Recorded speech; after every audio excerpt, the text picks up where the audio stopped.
नमस्ते, hello everyone. आप में से बहुत सारे लोग इस लॉकडाउन में भी आने वाली परीक्षाओं की तैयारी में जुटे होंगे।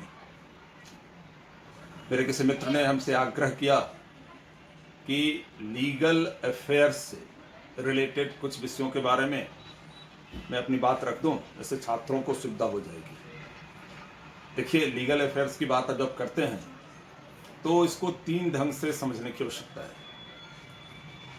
आप उन सभी महत्वपूर्ण जजमेंट्स के बारे में पढ़ें जिसको सुप्रीम कोर्ट और उच्च न्यायालयों ने पीछे साल 1.5 साल पहले दिए हैं।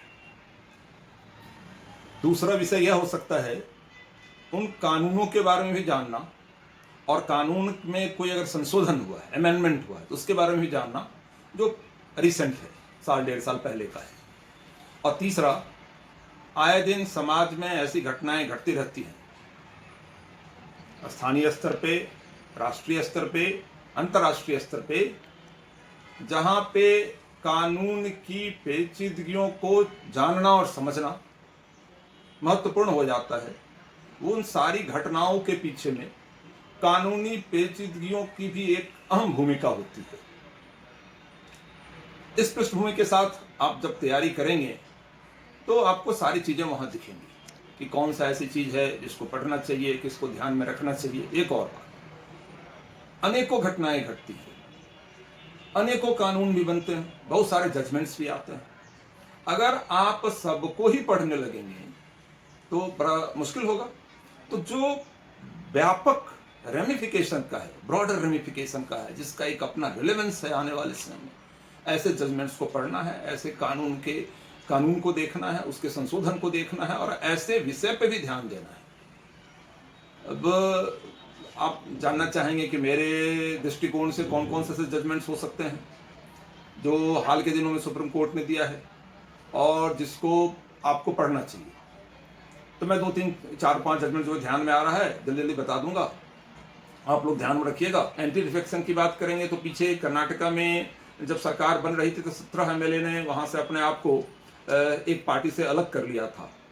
तो प्रश्न यह उठा था कि एंटी डिफेक्शन के कारण ये डिस्क्वालीफाई हो गए, तो फिर इनके चुनाव, भविष्य में जो चुनाव होगा उसकी क्या स्थिति बनेगी।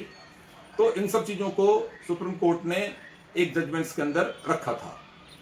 तीसरी एक बात आपके ध्यान में होगी, अभी हाल में राम जन्मभूमि लैंड डिस्प्यूट का मसला था, जहाँ पे यह तय हुआ कि भाई जो विवादित 2.7 एकड़ जमीन है वह रामलला मंदिर बनाने के लिए दिया जाएगा, और उसके एवज में 5 एकड़ का जमीन वक्फ बोर्ड को दिया जाएगा, और जहाँ वो मस्जिद बनाएंगे। तो इस जजमेंट को ही देखने की आवश्यकता है। पीछे एक आलोक वर्मा का जजमेंट आया था, आप लोगों के ध्यान में होगा। आलोक वर्मा जी सीबीआई के डायरेक्टर थे, जिनको रिमूव कर दिया गया था पोस्ट से। तो सुप्रीम कोर्ट ने यह बताया था कि भाई इसका रिमूवल एक प्रोसीजर है, आप एक प्रोसेस को फॉलो करेंगे तभी हो सकता है। आरटीआई आज इन दिनों बड़ा महत्वपूर्ण है। सुभाष चंद्र अग्रवाल जी का जजमेंट है जिसमें सीजीआई ऑफिस को भी बताया गया कि आरटीआई में होंगे। डीएवी पब्लिक स्कूल का एक जजमेंट है जिसके अंदर यह तय किया गया कि भाई सब्सटेंशियली चूंकि आप जो है पब्लिक मनी से चलते हैं, इसलिए आप भी आरटीआई के अंदर आते हैं। तो ऐसे अनेकों जजमेंट्स हैं जिसको आप ध्यान देंगे तो आपको आएगा कि इसको पढ़ना चाहिए और इंपॉर्टेंट जजमेंट आपको दिखेगा। ठीक, कानूनी प्रावधान की बात करते हैं। हाल के दिनों में ही आपने ध्यान दिया होगा, वो कंज्यूमर प्रोटेक्शन एक्ट नया बन करके आया है 2019 का। तो ये 2019 का जो एक्ट है अभी हाल में नोटिफाई भी हो गया है 2-4 दिन कबल ही, तो उसको देखना पड़ेगा कि भाई क्या है एक्ट वो।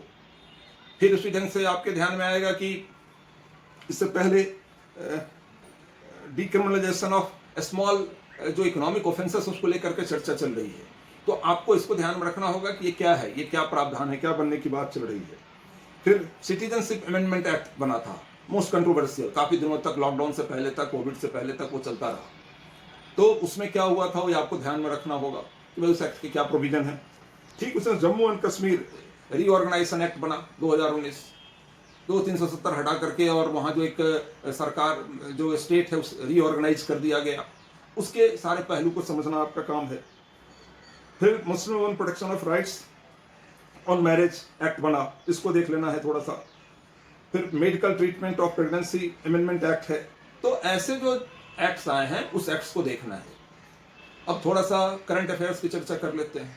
करंट अफेयर्स में इन दिनों इस चीज़ को लेकर के बड़ी गहमा-गहमी है कि भाई ये जो चाइनीज़ कंपनियां यहाँ पे काम कर रही थी, उनको कैसे आप मिड ऑफ द कॉन्ट्रैक्ट में से टर्मिनेट कर रहे हैं, तो उसके कानूनी पहलू क्या है, इसको आपको समझना चाहिए।